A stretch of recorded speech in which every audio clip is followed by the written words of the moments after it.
things which influenced me or inspired me to want to become an animator initially are not necessarily the things which continue to inspire me now.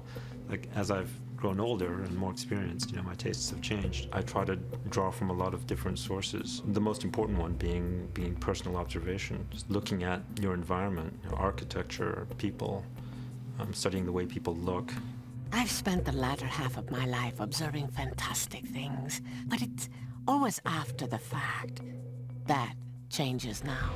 You can only create in the way that feels the most natural and instinctive to you, and you have to be true to that.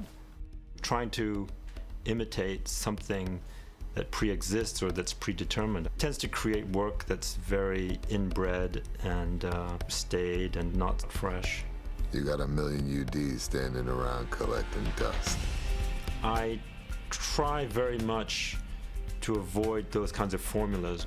So in that sense, I'm approaching it as if I'm inventing a way of using the medium. Originally, I started doing animation without any voices at all because, in a sense, I wanted my animation to be pure. But in the end, I mean, it only serves to enrich the experience from the viewer's point of view. What the hell was that? Don't move.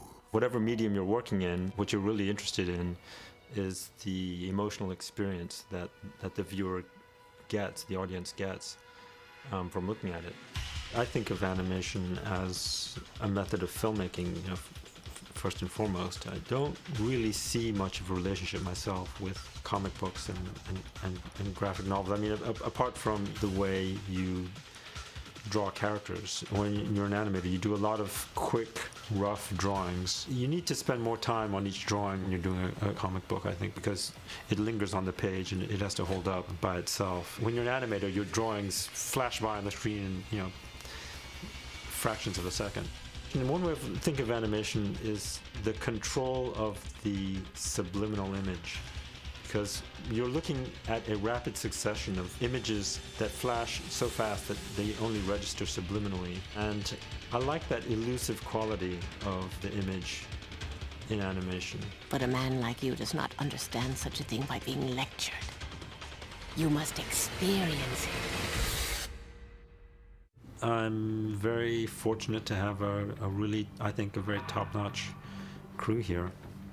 A lot of these animators and other artists are people that I've worked with over the years, and so I'm able to select them and assign them jobs which they are best suited for, depending on their individual talents. So if somebody's good at drawing effects or close-ups, then they'll get those scenes. Other artists are better at doing fast action scenes, and so forth. Very often I'll look at the way another designer has done something and I'll say, well, that's fine, except I just wish that he would do this a little more, like put more emphasis here and less emphasis there. Creating is as much knowing what to avoid doing as knowing what you have to hit. Here, they are appreciated for what they truly are. Art. The computer allows you to do a lot of things that are just prohibitive to do by hand, and it's also faster. Doing things digitally, it allows you to keep things organic throughout. You can keep making creative decisions all throughout the process, whereas traditionally you had to pre-plan everything exactly how it was going to be beforehand.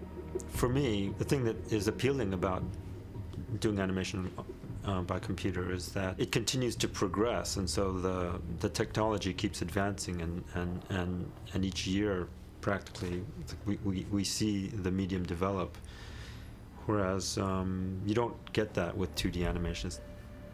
In the end, I think whether the character is drawn by hand or it's generated by a computer program, I think the audience doesn't care, really. It's what the character and the story is able to convey emotionally. That should be the key.